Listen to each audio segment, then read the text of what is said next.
Get on the pony. This week we've got one of our coaches and all-round cool dudes, Andy Whitelam, coming on on this.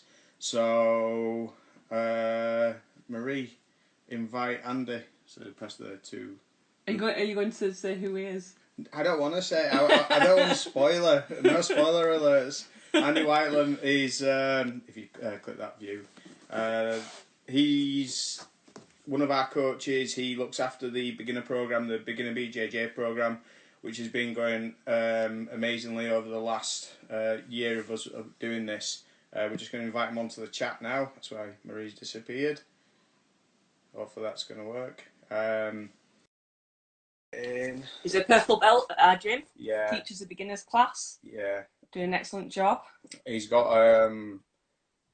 I think you invited James. Oh! Andy's a legend. Also, we all think he's some kind of Don of Bingley.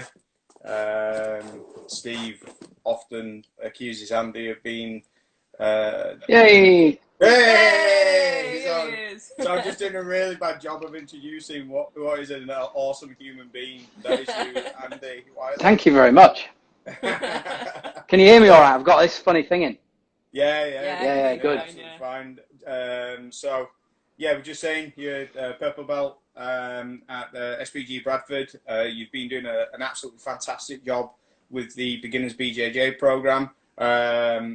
You are a PR guru, even though you choose not to do that. So, for those people who don't know Andy, when I come up with a brilliant idea, I usually try and ask Andy whether it is a brilliant idea or... And it always is. It always is.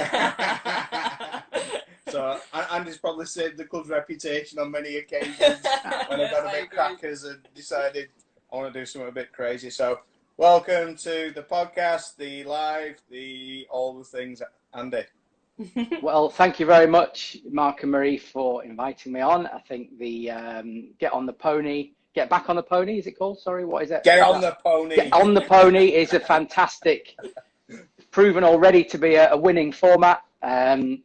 It's brilliant, like everything that comes out of SBG Bradford, everything that comes out of the Spencer household, it's excellent, and it's a great honour to be a guest. Oh. See, this is why he's the first person we've invited on this thing, because he is just an absolute gent and a liar. No. So, Andy, do you just want to talk us through maybe some of the stuff that you've done with the beginners course? One of the things that we've talked about that I'm really interested in getting your opinion is you had a bit of time off a couple of years ago and kind of how you approach that. Maybe we'll start there because I think that it's quite fitting for the time where a lot of people are away from the gym. A lot of people don't have the opportunity to roll with people or even drill with another person at home. So you were in a very similar situation a couple of years ago. Do you just want to go through kind of what you did to help, progress and continue to learn Brazilian Jiu-Jitsu and martial arts? Yes, certainly. Just to give people a sort of time context, I started training with Combat Base in 2008 and then more with yourself in 2010. And in 2015, I had to take some time off from the gym. I was pretty consistent between 2010 and 2015 with yourself. And then I had to care for my mum, who's now passed away about 2 years ago. But I had to care for her in such a way that I needed to move in with her from where I lived. And actually, her sort of needs increased and escalated. So it was a point where I could come to the gym. I had to sort of get home quick and probably would have trained a bit more if I could. Then in 2015, there came a point where I literally, it wasn't safe to leave her and train. And it's a personal decision. Other people might have handled that a different way, but I stayed basically at home. I've always been fortunate that since about 2011, I've been working for myself more or less from home anyway. So I could sort of sustain myself working at that point. But cut long story short, I had to stop training. Now, there was an initial 3-4 weeks where I was kind of like going mad, thinking, what's this? The greatest pastime in the world is no longer available to me. I can't see the man with the best hair in the world regularly as well, which is quite a pull factor, let me tell you. So no, seriously, you know, it's a great atmosphere, of course. I miss the camaraderie, the team spirit at the gym, and miss training. And then I'd done a bit of work for a guy who actually was a sports psychologist. He'd moved away from that into like doing training courses for schools and stuff. But he always used to talk about visualization and self-talk. And I guess a lot of people who've been involved in sport and you know, combat sport, probably familiar with visualization, just the idea of having a picture in your head. But he incorporated it into some of his training courses. I came into contact with it a lot when I was trying to promote it for him. And, you know, the detail that he explained really made me think and reconsider it. Whereas in the past, I'd probably just dismissed it as just another idea. And basically, I just started to in a very focused and concentrated way, I'd use the word intricate. I would literally go on the carpet every night and I'd do a side control escape where I visualized every little detail of framing against hips, against necks, connecting with the hips, bumping, recovering guard, or I'd visualize in a really intricate way. I'd close my eyes so I could like build a picture in my head, a mount escape. I just sort of concentrated on the fundamental jiu-jitsu techniques. I wouldn't do like a triple reverse berimbolo, kiss of the dragon into Superman flying elbow kick, which, you know, I just did. Yeah. That's getting added to the beginner course. No, I concentrated on a sort of set of fundamentals that I wanted to think about. And I just used to do that, you know, 3 times, 4 times a week. I'd do some weights and stuff in the garden and a bit of kettlebells, what have you, to try and keep a bit fit. But in terms of jiu-jitsu, I actually use that really deliberate process. I think they'd call it deliberate practice in psychology terms, of thinking about it. And then I'm always a real sucker for like internet next best thing anyway, as anyone who knows me will probably know. And the Henry Akins instructional stuff came out, who, if you don't know Henry Akins, who's one of Hickson Gracie's first black belts when Hickson Gracie moved to Los Angeles, and has a bit of mystique about him, which in terms of marketing terms gets me every time. So I started signing up for his emails. He launched his instructional course, and I thought, well, why not? I've got this time off, so I might just try to look at a different type of game, which it seemed to be from how it was presented. Not that different, you know, not that different, really, in terms of how you teach us, Mark, and good fundamentals about pressure and what have you. But so I invested a bit of money in that, and I started looking at the modules and trying to use the same process, trying to visualize it very deliberately and intricately. Anyway, so that's what I was doing. I was taking a specific point in the day to literally visualize, not just, you know, I did feel I was concentrating on it quite hard. Maybe the same way you concentrate on something when you need to fill a form out or you need to do some revision. Sorry, excuse me. I'm sorry for mentioning the E word. And then, I really took a decision to do this regularly and in that sort of almost obsessive way and literally close my eyes and think about the detail. Anyway, I was in the position for 2 years and 7 months where I couldn't train. Wow, is that long? Yeah, 2 years and 7 months I couldn't train, and came back to the gym in April 2018, started having a little play around, and I do remember getting involved in quite a terrifying experience of doing my first rolls with Jason Johnson and Mark Spencer, two delicate small chaps, if ever the word two, who, you know, like to go nice and steady. No, obviously both, well, Mr. Spencer obviously goes without saying, and Jason, absolute killing machine too. And I don't know, I'll let you say, Mark, but my genuine takeaway was, well, that wasn't too bad, you know, and that was, and I actually deliberately used something, or I found myself using something that I'd never used before in live jiu-jitsu, which was sort of Henry Akins' knee shields thing. And it worked, you know, a bit as good as you'd get anything to work that you've maybe been working on for a couple of weeks or so. Yeah. So I think That's a genuine, honest story, and you know, my experience. And I think what was interesting, as just before you had your time off, you were coming close to purple belt. So it was a strange time when you came back, because you know you pretty much walked out of the door with pretty much me wanting to give you a purple belt, and you never really sort of know where people's game's going to be after such a long period of time. And I think this is where we could really tell that you've actually invested some time into your game. Yeah, you've not had the chance to roll, or you've not had the opportunity to have those harder sessions of Steve's or anything like that, but you know, that's a good thing. I don't think it was long after, and I think you know the time that you invested into kind of the drilling and the isolation stuff, and you know, and investing into the Henry Aiken stuff, it paid off. And like you know, we get some people who come back after 2 years, and sometimes I want to just grab hold of them and go, you need to do the beginner program now. You need to go back through and do the beginner program. And especially with jiu-jitsu constantly changing, there's certain things that don't change, and the good fundamentals and the basics, they always kind of work, and they're always the stuff that you can fall back on. But I think jiu-jitsu is too seductive to spend that time doing the basics. So the example that you gave of, I did cross-side escape, you know, people aren't thinking that. They're thinking, right, you know, I want to get to 4-1-1.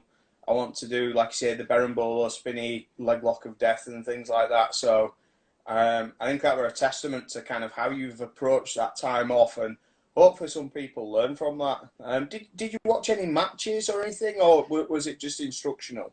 Yeah, no, it was my sort of process sounds a little bit grand, but my process was to watch a Henry Aiken lesson, try and visualize that, and then incorporate that into my sort of list of things I visualized. I ended up doing this like visualization on the carpet for it lasted about 45 minutes, you know, because I go, sorry, Marie. Sorry, go on. I was just going to say, did it take a while to train your brain to kind of do that? Did you kind of wander off in your head, or could you focus quite well? You do that. Yeah, attention is such I think a tricky sort of thing, and it's a precious commodity we've got, really. But because I didn't have much else on by way of sort of diversions, it was like good for me. It was like I enjoyed it. You know, it's almost like going to training. And I sort of also used it as a bit of a physical, very light warm up for like maybe doing some weights. You know, if you're bridging and just moving a bit, get a little bit warm in your body like you would just jogging on the spot or something like that. But you've built a bit of something, you know. In case anyone thinks, you know, I'm talking rubbish, which I can quite understand, and probably am really, or most, you know, 90% of anything I say. This psychology guy said there's an actual law in psychology which correlates to doing a movement and thinking about it in your head, and you kind of wire new brain neurons towards it. It's called Hebb's law, and the sort of way of describing it is what fires together wires together. So when you have a thought, you like a neuron will grow, and if you leave it, it just withers and dies. But if you do, it's what people might refer to as muscle memory. Yeah, it's not actually your muscles remembering; it's your brain remembering to fire your muscles. So that thought, I thought, well, there must be something in this. Then this feels like it's working, and I would. So yes, to go back to your question, yes, I would do that. But then I would also, because I'd sort of developed this, let's call it a bit of an eye for jiu-jitsu. I did used to watch matches, and I thought, well, she's not doing that, or no, he's not doing that there. Oh yeah, that's an example of putting his hips in. That's an example, and it just builds up your neurons in your brain for jiu-jitsu. Apparently, so that you know, I was fortunate that I'd had that bit of experience and bit of contact with someone in sports psychology, because otherwise I probably wouldn't have felt it was a credible route to take to try and use this sort of visualization. But I think everyone out there from SBG, you know, I'd just say take small steps, 10 minutes a day. Just visualize your basic escapes. Think what your basic escapes are, and just do them. You know, like move your head out of the way for an Uber and stuff, so you're going back to 12 o'clock. Get the frames in for a side control escape. Think about how, you know, think about, is your hip connected to somebody, and just build a really intricate mental picture. And I think it'll have some benefit. Sorry to interrupt there. I was just No. saying, I imagine that helps a little bit as well as thinking about your own thought processes whilst you're rolling. Because I think, like me personally, I'm quite reactive. I'm quite I'm responding to what somebody else is doing. And I think if I sit down and think about how I do certain moves, then yeah, that might filter then into your rolling process as well. Yeah. Well, I think that's another dimension of it, which is something I picked up, and it's called. I'm just not experiencing this. It's all things I've just magpied and nicked off people and read a bit about. But like, call it positively weighted reflection is another good psychological thing, apparently, where the human mind is so predisposed to negativity, and we're all the same. Oh, I did shit today. Oh, got absolutely smashed. Bloody hell, you know. Try and reflect on your performance. Pick 3 or 4 things you're pleased with. Like one might just be, well, I was on the mat today training, so I've got a workout. I've got more jiu-jitsu experience under my belt. I've got another of those 10,000 hours, even if you did rubbish. Another one might be, well, at least I saw the armbar. I didn't get it, but I saw an armbar from guard and tried to do it. Your other 2 things. And then think one thing you need to improve on. So you do like 4 good things, 1 thing you need to improve on, rather than, oh, that's shit. My takedowns are shit. Got stuff. This is shit. You know, positively weighted reflection is a good way of analysing yourself. Again, apparently, I can't say this is any of my insight or knowledge. It's just stuff that I've come across, but seems to be a good approach. I've actually done that. I think after many kind of in MMA from doing fight themes, you know, the amount of times I walked away thinking, oh, well, nothing works there and it was all wrong and I don't know what I'm doing. You know, I started doing that. I'd finish, even if it was just rolling or MMA or whatever, I'd come off and I'd think, right, what went well? What did I do well? Even if it was just, you know, it didn't have to be a submission. It didn't have to be a full escape. It'd just be a certain maneuver going the right way, or I thought about, you know, something came to me at the right moment or something like that. And that massively helped my attitude in general. I didn't walk away so, you know, so negative. It does train you a little bit to look. You then start looking for the positives, I think, a lot easier. 100%, because another rule is, apparently, and this, you get good at what you practice, and that includes your thought process. So if you practice like, shit, if you practice being down on yourself, you'll become the world champion in being down on yourself. Yeah. If you practice an optimistic, progressive outlook, there you go. So apparently what's it called again? Positively weighted reflection. Oh, okay, I like that. You know, because we're all so predisposed to be down on ourselves, to look for threat. Because, you know, we're like, we used to wander about on the savannah plain and there'd be massive dinosaurs trying to chase us. Probably not that so wrong. Or saber-toothed tigers. Oh. So we're like looking for threat.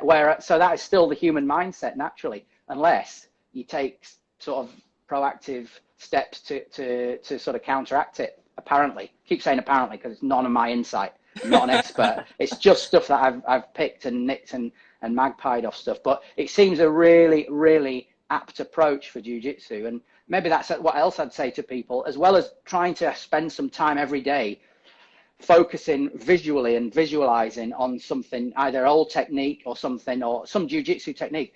Just reflect every day, like, well, I've learned that detail of that, and we'll be back soon. You know, at least I've been able to increase my conditioning, which I normally don't have time to do because I'm doing technical stuff on the mat 4 nights a week. So that's a way of hopefully sustaining yourself through this period. But I think with there being so many, this explosion of good information, people are being a bit freer with information at the moment on YouTube, instructionals. You know, pick one thing and do a week's visualization of it, you know. I think we're probably in the best position for development because, like you both have sort of said, jiu-jitsu's, it's fun, it's brilliant, it's great, you know, but you get smashed. Everyone gets smashed, you know, so that straight away will always affect your mindset. That will always put that negative stint onto something. So if you've just learned a move and you spend 3 weeks getting smashed in it, you forget about it, or you don't think about it, or you don't go through that mental rehearsal. you know, most people now don't have the opportunity to roll. So it'll be interesting to see what happens when people come back. Yeah. And if they start adopting new moves, new positions, new game plans. So like you talked about the knee shield, and you know it absolutely. You've always had a really good half guard, and really difficult to kind of do anything when you're in your half guard. When you started adopting and actually implementing the knee shield as well, you were then able to create distance, so you could control the position, but then creating distance gives you more opportunity. So I think it is going to be interesting. I think there's a lot of social things that you know, through this lockdown period, people will have to work through and kind of get their head around. But you know, at the end of the day, I think this is something that hopefully we never experience this again. So you know, we're the boots on the ground to understand how, you know, how people can develop without any sort of tactile thing, you know, and feedback. So yeah, it is interesting. The fact as well, when you were talking about the freedom of information that we've got at the moment as well, is I think also there's opportunities, lots of opportunities for people to try different things. Like, you know, like Andy's saying, is like the visualisation side of things. You know, we've started doing more yoga. We even started looking at kind of meditation as well. Yeah. So it's all things that we don't normally have time to do. No. So we just kind of think, all right, well, we need to get done what you can. Yeah. But straight away, I mean, you've noticed straight away, like a certain stretch has helped you with your calves instantly, hasn't it? Yeah, I've been able to run 4 days in a row. Yeah. And my calves have been fine. I've tweaked my hamstring a little bit, but that's a different problem. But my calves, and that's been a real problem for me for many, many years. Even when I was playing rugby as a young lad, like my calves would tear all the time. So, you know, being able to kind of work on some new types of stretching, new types of training, has really helped. So for me, like I think I've now, through this period, taken about 4 or 5 things that will be a daily thing that I do, to maintain and be able to kind of stay on the mat. So yeah, because we're getting old now as well. I've got the monopoly on old, thank you very much.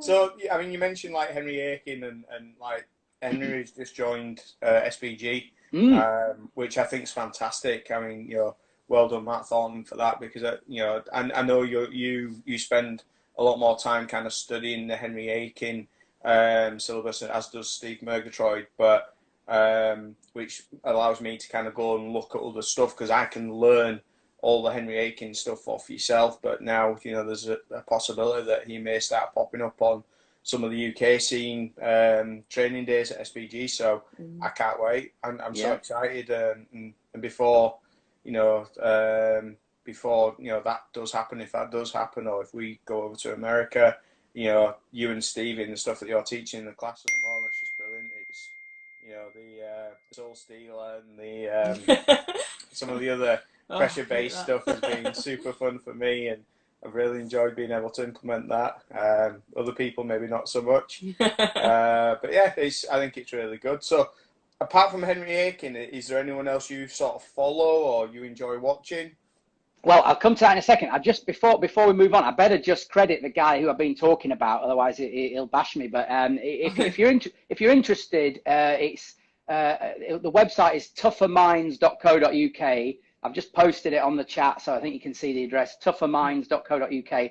It's like business training and education. There's some free stuff you can download on there, which is pretty good. There's a book called The Elite Business Athlete, which takes sports stories and sort of unpacks them from a psychological point of view. And there's some good bit of insight in that, tougherminds.co.uk. Dr. John Finn is the guy. And so, you know, people might find that very useful. It's all about more everyday well-being and life, but it really translates. We know as people, as practitioners of Brazilian Jiu-Jitsu, the sort of value of failure. I know we talk about getting down on ourselves, but we understand the value of failure. And there's another principle. He says, you know, you want to fail a lot because you learn from it. So it's inbuilt into Jiu-Jitsu, the tap. You know, it's brilliant. So that's good. So check that out if you get a second. In terms of following people in Brazilian Jiu-Jitsu, I also say, before we bang on too much about instructional this and instructional that, let's all follow a man called Mark Spencer, because his Jiu-Jitsu is pretty good as well, really. you know, and I think, Yes. you know, let's all have it right. This man's got a decent MMA record in the shit mixer. Sorry for swearing. So, you know, he's been where most of us wouldn't dare put our heads. He's put his head, sorry, where most of us wouldn't dare put our feet, to use a soccer expression. So my main man I follow is a bloke called Mark Spencer, who teaches at SBG Bradford. However, in my early days as a white belt, I did purchase the University of Jiu-Jitsu by Saulo Ribeiro. And I did find that contained a lot of stuff which I found it had a bit of a longevity for me. Just little tips. I probably, when you're a white belt and you don't have as much experience to draw on, you probably look for things quicker with that mindset of like, I want a magic pill. And when you revisit stuff in University of Jiu-Jitsu now, you just see how it connects with a lot of really important principles. So University of Jiu-Jitsu, Saulo, probably, you know, Mark Spencer, Saulo Ribeiro are the people I follow. And then, yeah, obviously with the more latterly, Henry Akins, etc. We're coming up with this kind of Hicks and Gracie style, just to try and see what we can pick from that. I don't think it's the answer to everything. I don't think it's the panacea to everything.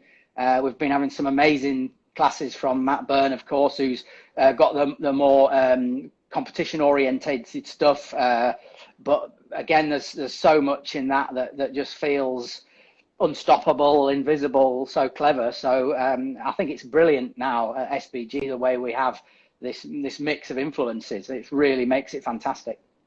Yeah, definitely. I totally disagree about following me. But I think what's been really cool, especially over the last few months, is having different jiu-jitsu coaches on the mat teaching. So I tend to teach the morning BJJ classes and the Saturday morning BJJ class, which has allowed me to kind of jump in and get some of Matty's game. So Matty, we'll get Matty on the podcast at some point.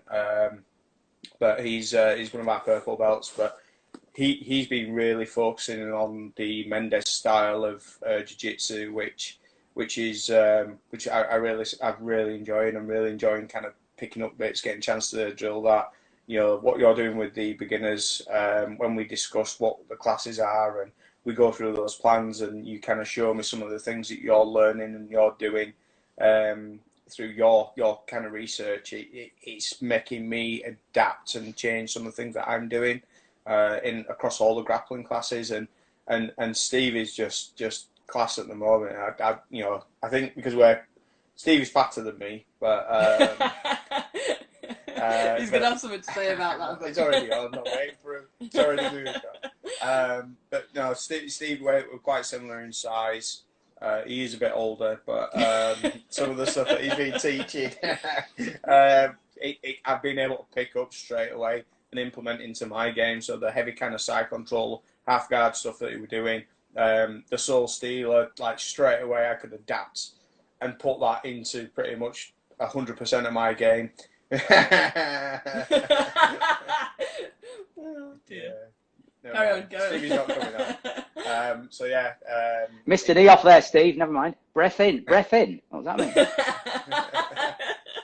Thanks, And. But yeah. So, but I mean, that's been really good, and yeah, I think that's some really good advice as well, Andy. You know, the mental side of anything, you know, whether it's sport, home life, you know, and you know, working. I think it is really important people do invest that time into it, and you know, and especially jiu-jitsu, like, you know, it's hard not to get excited about, you know, seeing your favorite grappler, you know, win Pan Ams, win the Mundials, win this, win that, and try and aspire for that. But people forget to enjoy jiu-jitsu. I see it all the time. You know, sometimes I have to pull people and say, look, are you having fun? Because like that's really what you should be doing, you know, and investing so much time into this thing is to enjoy it. And I've been guilty. I'm still guilty of that, you know, all the time. So I think the mental side. Steve is starting now, Andy. The mental side is really important.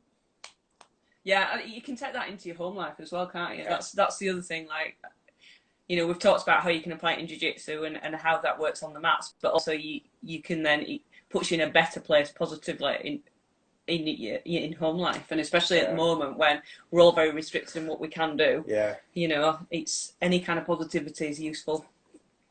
Yeah. Again, that guy would call it a growth mindset. Apparently, that's what they call it. So yeah, there you go. And I mean, you guys have clearly got it anyway. I think you, because of your education and the way you've developed in your life, you pick a lot of these attributes up. It's just about applying them a bit more specifically, from what I can gather. So yeah. So one thing I want to talk about, and I think because you've got a lot of experience in different types of sport as well. You know, working with kind of rugby league, working with the golf person. I forget the chap's name.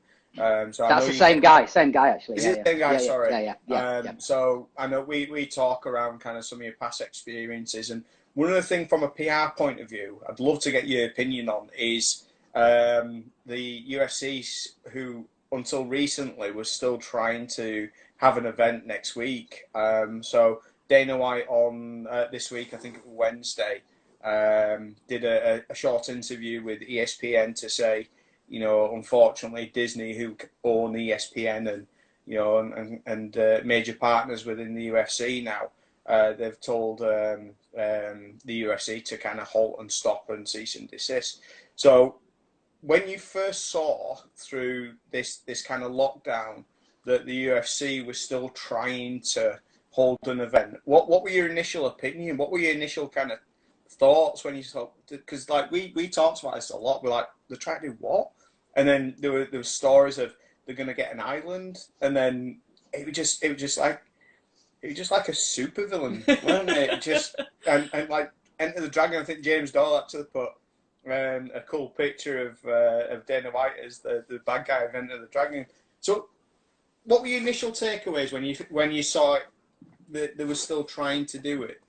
Yeah, I'd say, well, it's just you know, I worked in for the Rugby Football League and Super League Europe Limited, which are the sort of governing structures of rugby league, for 11 years in a PR capacity, and that's for a British market. That's for UK consumption. That's the British public and the British press that you're dealing with there. The UFC is obviously more international and perhaps predominantly at this moment, I don't know, probably more American focused. So I think there is a difference.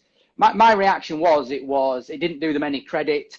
It was the wrong decision, and it was probably reputationally damaging, because, you know, it's like almost that I think you just think how people will react, and there's a lot of people out there struggling, having a hard time. Yes, entertainment's important.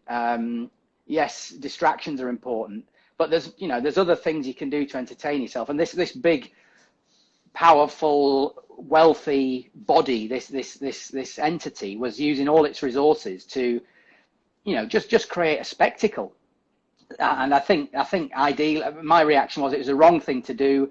They should have perhaps been a bit more magnanimous and what you might call altruistic benefit. You know, I give some benefit to society. Maybe an alternative would be to release a load of footage or something free on YouTube. They've got bills to pay, of course. Sport is massively commercial now. An organization like the UFC, look, the fight games commercial, you know, it is paying to watch two people fight, whether that's boxing or wrestling. So the fight game is inherently commercial. It's probably the most commercial of all sports in a way. So we know they've got to run themselves as a business, but I think it was a step too far. Don't think it was the right thing to do. I think they should have been a better corporate citizen, as you might say, and maybe they could have encouraged people to keep fit at home by releasing UFC fit videos or something, you know, get George St. Pierre to show everyone how to do a press up properly, rather than move heaven and earth to put on this contest, you know. And I could see how, I don't think it would have, the fan base would have followed it. Of course it would. I would have followed it, but the wider public, of which there are a lot more, by the way, would have probably thought, that's a little bit gratuitous. That's probably a step too far. So if I was telling them what to do, advising them, I'd have said, don't move heaven and earth to get Khabib to fight Tony Ferguson or whoever it was in an island, you know, because you're taking up tests that, you know, NHS or medical people could use. You're taking resources, etc. So yeah, and I have to say about the UFC, from a sort of PR perspective, I never understood why Dana White is so prominent and so public, because like elite sport, and especially combat sport, and especially MMA, it's about the two individuals doing it there. They're the ones investing all the time, all the energy, all the blood, all the sweat, and all the pain. I don't see why there's this figurehead who takes so much of attention, Do you think it's because of boxing? Because like you had like Don King, you know, yeah. and like the boxing managers do get a little bit of a they do get a headline, don't they? You know, I think obviously Don King with a person who kind of really pushed that I'm a promoter persona.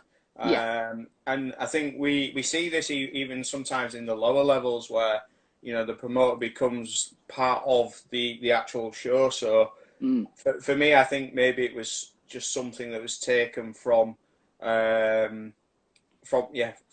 boxing. I think for Dana though, I think, you know, he's obviously had to put his neck on the line. He's had to be the person who's fought to make the sport, you know, viable and actually, you know, workable. You know, going on shows, getting grief because everyone thinks it's human cockfighting and stuff like that. So I sort of get that by chance you actually become the face of it as well, don't you?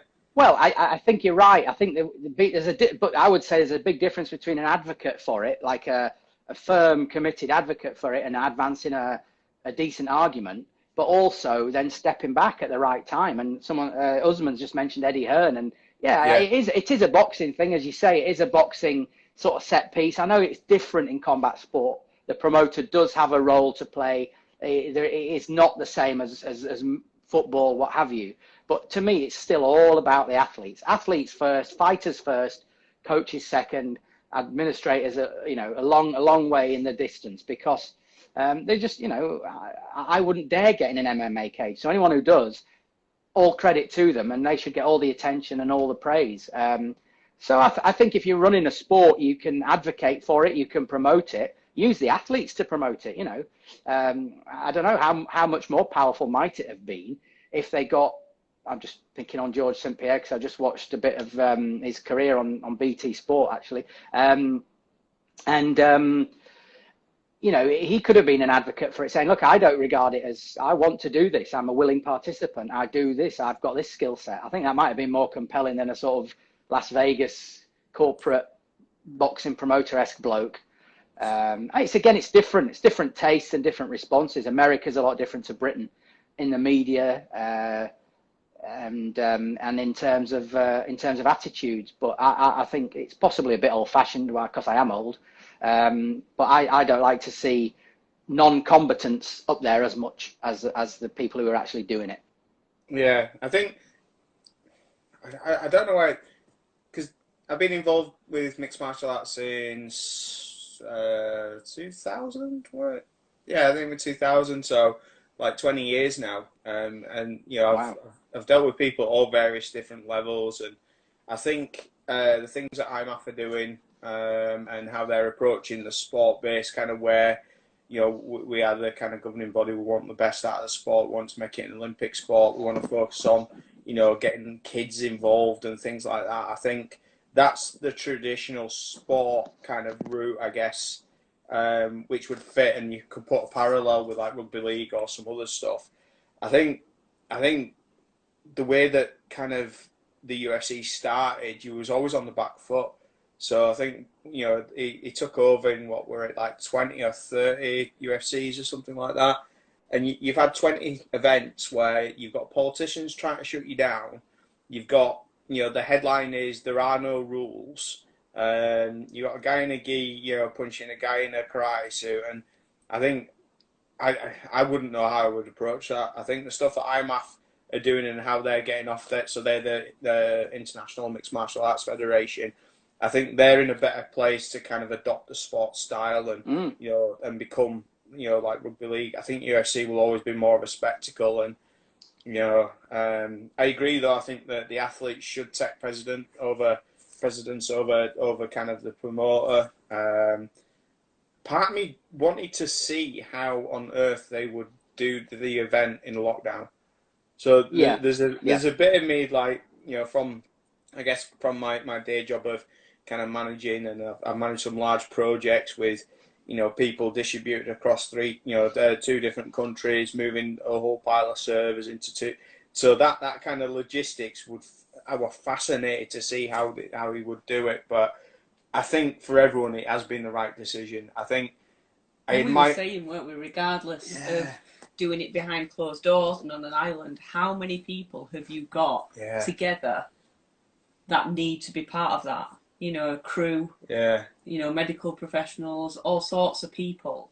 There's got to be at least 100, we were saying, weren't we, there for the event. There's probably 100 in the television crew.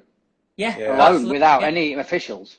There's doping control, safety, whatever, Well, they probably don't bother so much with the latter, but I don't know. I guess the only other reason why I think I would be a little bit more open, I do think it is the right decision not to do it, is the fighters don't get paid.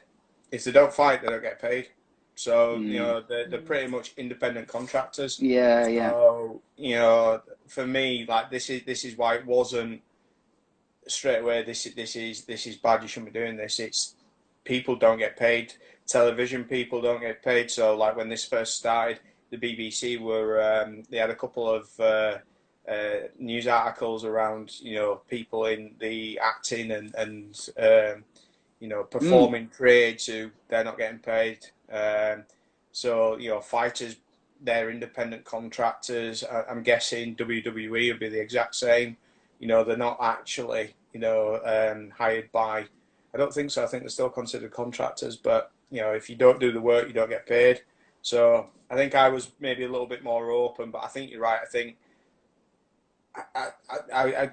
because we definitely, we did the same, didn't we? We looked at it before it were shut down and said, we can't honestly bring a group of people all together and feel okay about someone potentially contracting the virus at our gym and being responsible, or not responsible, but being part of the reason why it happened. So yeah. And I think your decision that you took in terms of the gym, just to be a bit deadly serious here, was completely responsible and did you massive credit. Good on you for doing it. You did it a lot quicker than a lot of other MMA gyms and BJJ gyms did, from what I could see, and it does you great credit. So thank you for looking after everyone's welfare. Oh, thanks, Andy. Appreciate that. I think we're in a slightly different position where, part of our wage and part of our livelihood is through the gym. So, we do rely on the gym to live in some capacity. I think people who don't have an extra income, I can understand why they did try and keep going. And it's not all income, is it? No. I think we're very lucky. We've talked to quite a few gym owners who do it as a full-time job, and I think it's such a strange situation. No one knows what the right thing is to do, and I think you can kind of see it, Kai, that no one really knows how to respond to it. So, but we felt doing it that way, didn't we? We talked it over, and that felt like the right decision for us. And that, for us, it kind of made us think, right, our conscience is clear in that situation. Not judging anybody else for what they did, but for us, we felt that was the right decision, and we could do it. Financially, we could do it. It's we had a different perspective to it to maybe some who are in different positions. So I think one of the things that we've been, because we talk about this a lot. We talk about how long we think this is going to go on for, and one of the things that we've talked about over the last couple of days is what we're going to do is we're going to freeze the payments for the gym, because we can see a lot of people are struggling even with the £20 a week. I wish the £20 a month fee. So we've made the decision that we're going to freeze the payments on Tuesday. So we won't be taking any more money from our students until we kind of work out what the next steps are. Puts a little bit of strain, but we're okay for the moment. But I think for us at the moment, that feels the better thing to do. It just feels right, and we don't know what the right decision is. We still don't know if this is the right decision. I don't think anyone really does at the moment. Time will tell and we'll be able to reflect and look back what we and kind of make that decision. But I think we've talked about that quite a bit. Yeah. And one of the other things we'll do is the SBG online website. We're going to open it up as well, so everyone can have access to it. So even if they're not an SBG member, they might pay daily, or maybe at another club at the other side of God knows where. We're going to open it up, and people can kind of just get on there and access the stuff, because you've seen the community get together. Like John Danaher's done a load of stuff, and Henzo Gracie's done some stuff. Henry Aiken's done quite a bit. The SBG guys have done loads of work. And the amount of content that's getting produced for SBG people is brilliant. For us at the moment, it feels a bit strange, doesn't it? Yeah.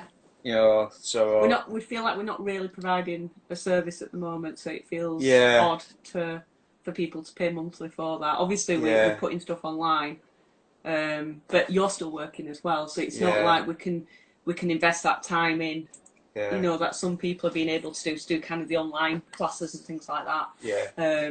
So that's a bit difficult for us at the moment. Yeah, and I think for me it's. We're still going to produce videos. We're still going to put stuff on the site. And we're still going to do all that kind of thing because we're enjoying it. It's given us a chance to kind of look at some new techniques. I'm really lucky that I obviously live with Marie, so there is drilling and some things that we can do. We're refining and looking at some of the structure of the classes as well, which is pretty cool, and making notes. So there's plenty of information going on there. It's just in my role and what I do.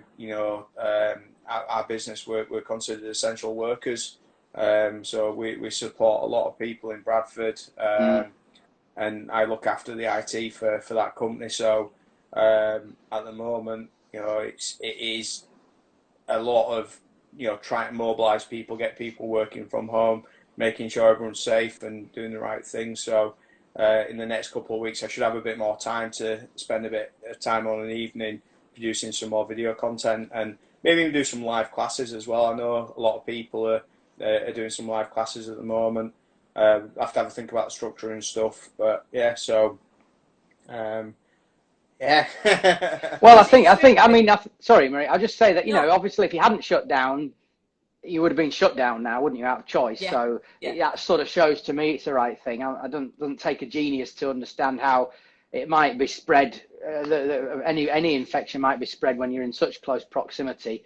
And then from what you hear now, I don't know, I'm no expert, but from what you hear, it can have a damaging effect on anybody, the virus. So as well, we all might have elderly relatives in some capacity. So I think it was the right thing. I don't mean to be too judgmental or quick to sort of gob off, but I do think it was unavoidable, and and it must be tremendously difficult for someone who makes a living solely and utterly from running a gym. Of course it must be, and I have every sympathy with them, but it is unprecedented times. So anyway, just let's hope, but by being disciplined now, we can get on with it later in the year, which I suppose is a bit of a martial arts thing as well. It's a hard road, and we'll keep walking on it. Absolutely. Definitely. So I think we'll come to a close pretty soon. Will we? All right. Okay. I don't know. How long have we been going? Nearly an hour. Really? Gosh. Yeah. No, it's 3:20. Oh yeah, nearly an hour. Sorry. Yeah. No, that's all right. So I think one of the things we've talked about, which like Marie said, we've really started investing quite a bit of time in yoga at the moment. Yeah. So that's been really interesting. Quite enjoying it as well. It's usually something I absolutely hate doing. I hate yoga with a passion. It's just awful. There's nothing worse. I love it. I've always loved it. There's nothing worse than going to a yoga class and it's got old ladies in there and you're just this chunky little fat kid at back going, I'm suffocating myself. Is that the yoga for BJJ thing, the Sebastian Brosh thing? Yeah. How is that? Yeah, really good. We've just done the 10 for 10, so the 10 minutes a day, and it goes back to what you were saying, Andy, around the 10 minutes a day. every day for 10 days, and getting into that habit's been really, really good for us. We're just about to start the yoga for rocks.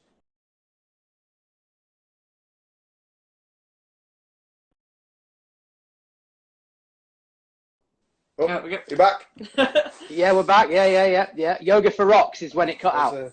The battery on my iPad's about to die, so we'll have to wrap this up pretty soon. But yeah, just getting into that habit of doing the stretching. Like I said earlier, there's been some stretches which we've done as part of that program, which has really, really helped. It's the one form of exercise where I do better than Sven. Like, yay! You get very angry. It's awful. We've been doing quite a bit of running, and I think I popped my hamstring. Oh no! Yeah, he said it's that. not calf related, so that's okay. Yeah, it exploded pretty bad. Yeah, in the middle of sprints, weren't it? Yeah, we decided we'd go for a jog and then we'd do some sprints, but that were a bad idea. But it's okay. It'll take a couple of days just to rest, and then we'll be back running. And what about you? What are you doing at the moment, Andy? Yeah, I'm lucky that I've got a couple of kettlebells and stuff and a bit of weights in the garage, so I'm doing that. I do that probably a bit more than I would have done when I'm down the gym four times a week. So I do that. Done a bit of visualization, of course. I trying to practice what I preach, and trying to do a bit of sort of movement as well, where I've got a bit of an elastic band, so I'm trying to do some entries. Like judo, uchikomi as well, but also trying to work on some of the wrestling stuff that you've shown me. Like, got the two bands. I imagine I've got inside bicep control, one over the head, and then like that. So trying to use that. Trying to use sort of mental processes to just keep me engaged with it, and yeah, that's it really. Brilliant. Oh, brilliant. Okay, well. Fantastic to talk. Thank you for having me on. It's flown by. I really enjoyed that. We hit a record. We got to 13 people. Yay! Wow, big audience. And then obviously the recording will go even further. So I hope so. It's just good to catch up. Yeah. We will do like a watch along thing. Like I think that was something we talked about last week, and we'll I don't know, put something on the TV and like Instagram Live, and we can all watch it and talk through it together. Need to logistically work out how that works. Yeah, we need to figure that out yet. But we've not sussed that out at all. And then we should have a bit more time this week to do a few more videos. It would be really useful to get some feedback on the online stuff, wouldn't it? So it'd be nice for people to kind of give us we like this, we don't like this, what we'd like to see. She had mentioned something about a combo of the week, which I thought was a good idea. Yeah, we'll definitely get that done. I don't feel qualified to do any sort of stretching or anything like that.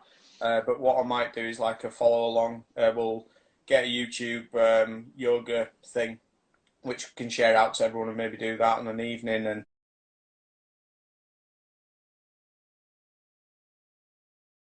And I think Stapes has been doing some really good stuff over at SBG Rochdale. He's been running some classes through Zoom, and I know Alex England as well. So we'll have a look at maybe doing some more of that, and schedule some classes where we can all kind of just hang out and have a chat, and maybe just do something. I'm not sure what. Got some ideas for some drills that people can do at home. I just need to have a little play with them as well, where you can use just common kind of stuff like pillows and things to practice, like passing guard and that kind of stuff. So I've got a few ideas around that, and we'll try and get a bad martial art movie night going as well. Oh, that sounds good. Yeah. We'll get everyone to put something on TV, and then we'll do this Instagram Live there. So because it'll be the first time I've seen a lot of them, I bet. Still not watched Rocky. Yeah. Put 72 Desperate Rebels into YouTube. Brilliant. And put the Iron Armor into YouTube as well. 2 classics. Okay. So we'll put some suggestions on what you want to watch, guys, and we'll and let us know, and we'll sort something out. I think one of the things that I'm missing a lot at the moment, and we've mentioned this, is the social aspect and the team. Yeah. We've got a lot of good people, at the gym, and it was always cool to see people coming in the gym to roll, and always cool to have little catch ups with everyone. So we'll we definitely will do some hangouts and stuff, because I think that'd be pretty cool. Hope everyone's staying safe and making the right decisions that they need to do at the moment. It's a tough time, but it's not forever. It's like being inside control bottom. It is forever when you're on top, though. So how do you work that one out? I don't know, that's Soul Stealer. That's I don't like being inside control bottom anymore. It's not my position. All right, guys. Have we got any questions before we go? You got 2, maybe 3 minutes before my iPad dies. We didn't plan at all. See if anyone questions. Comes up with nothing. See, we probably should ask for questions at the beginning, No. and then I can make a note of them. Okay, we'll do that next So we'll time. do that next time. We're learning. This is all new for us. This is brilliant. This is the best. This is better than the telly. This. Zulk. What Zulk? Has that igloo stuff come, Marie? Steve Murgatroyd, without a question mark. So yes, the igloo stuff is a lot better than the orthodontal wax that I had, but it still kind of comes off a little bit, but it's way better. So thank you, Murgy. It was way better. I can't wait for the dentist to open. So I've got a dodgy veneer that's come a bit loose, and the air's getting in, so it's really sensitive, especially when we're training. Yeah. So, but never mind. I agree with Usman, by the way. So James, we're asking who's the hardest man in Bingley? Yeah. I'll do it in a Gordon Brown voice for anyone who watched the 2010 election. I agree with Osman. Who do you want on next? Who do you want us to interview next? Although I think Andy may become a regular. We might have to do 2 a week, 'cause that was some really good stuff. Yeah, I think so. That'd be quite good. Do you want to get Murillo Bustamante on the podcast? That's next, right? That's what we're doing. Look at the obscenities from Murgatroyd as well. I don't know. Murgy next. Oh, I don't think. Yeah, well, yeah.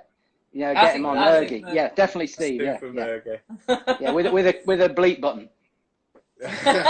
He doesn't swear. He just says a lot of stuff without swearing that's really inappropriate. It's a skill. Thanks to Tom for my jiu-jitsu mug. Still going strong. Man. Incredible. Wow. Very nice. If you ask me as a coach, I don't get enough presents off you arseholes. Amazon's still working. What else? If Frank's Red Hot Sauce wants to sponsor me, we go through a lot of that stuff. That's so good. It goes on everything. Hot sauce on eggs. Game changer. Yeah. Is that your? Yeah, everyone should post their isolation recipes. Oh yeah, that's a good idea. Yeah. Well, I've got some fish tacos and beef brisket, Mexican beef brisket, which I'll put up as well. Truly amazing. Cool. Right, guys. So that's 58 and 35 seconds done. I think we'll call this a day. Thanks for joining us, Andy. Really appreciate it. Yes, it's good to chat as well. It feels like it's been too long, but I think you will become a regular guest for our amazing audience of 9. Sriracha. Shut up, Usman. Idiot. Anyway, go on. Well, thanks, Andy. Anything you want to finish up with? No, just hope to see everyone back on the mat as soon as possible, but stay safe, everyone. Thanks, Absolutely. guys. Okay, see you later. Bye, guys. Bye.